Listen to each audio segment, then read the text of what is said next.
Sort of comfortable in this chair, if you can be comfortable in an office chair, that is. Searched around for the best quote. I came up with this one. It's by Julius Erving, who says, if you don't do what's best for your body, when you're the one who comes up on the short end. If you don't do what's best for your body, you're the one who comes up on the short end.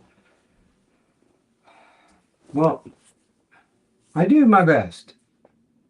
Now, that doesn't mean to say it's perfect. Remember, it says do your best. It doesn't say you absolutely have to do this or everything. No, it just says do your best. And I do, I think. We eat reasonably healthily, or healthfully if you want, healthful foods. We go to the gym. In fact, we just came back from the gym and meditate, do deep breathing, pray, of course, obviously, and read good stuff like this. So let me see. I try to find things which are not preachy, but they kind of tend to be in the daily guides. So just see if you can view this from a non-preachy standpoint. Okay, silence alone will not heal. And the first quote from Audre Lorde is, it's not difference which immobilizes us, but silence. And there are so many silences to be broken. And Ernest Holmes reminds us that the power in the universe is flowing through us, and he encourages us to feel it, know it, and then act as though that were true. And then he reminds us that there's an infinite mind that runs the universe. And he says, and in our own case, in our own life, it's controlled by our thinking and, of course, our feeling. And then he says, ignorance of these things keeps us in bondage, but knowledge will free us. So then Reverend Christie says, what is your heart calling out to say that as yet remains unspoken? Where are you being silent? And as a result, what harm does your silence cause you? She says, breathe deeply. Scan your heart.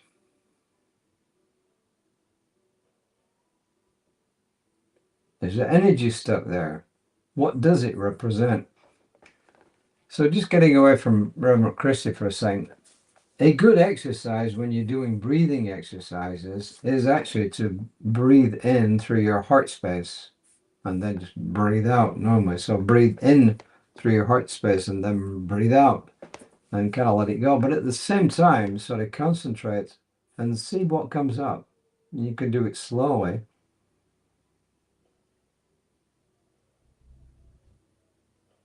Let it out even slower.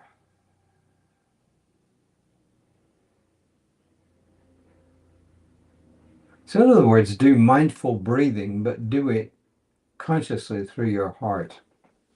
Give it a shot. Try it a few times and see what comes up. And just relax when you do it and just allow. That's often the hardest thing in life, right? Is to just allow.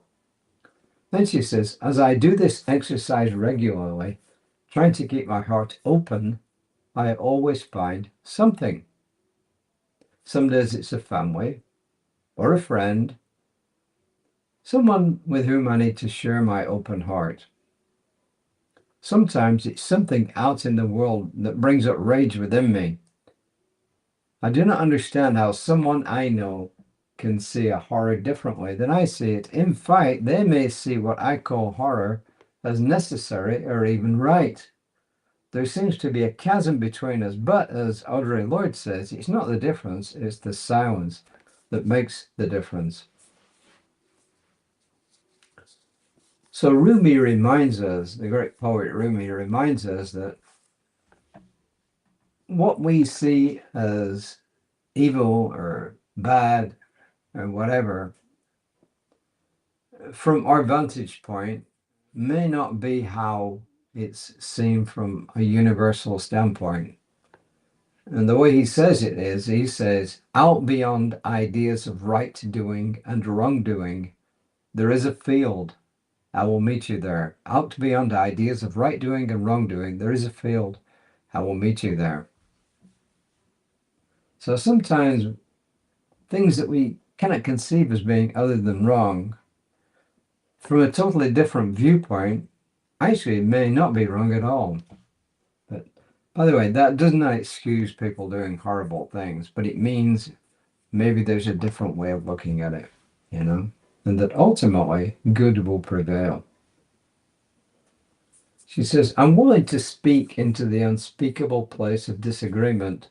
Why? In order to have a chance to return to inner peace and to perhaps effect a miracle of reconciliation. But my silence alone will not heal. And then she says, I can pray for the right words when words are needed to bridge the divide. I can pray for right words when words are needed to bridge the divide. So I take this as being one where it's saying, once again, don't be judgmental. I accept the fact that there are lots and lots of different viewpoints. Spend some time in the silence and breathe in through your heart and just allow to come up what comes up. Sometimes when we're just in that silence and we allow, lots of different things arise and come up. So give it a shot. Just give it a shot.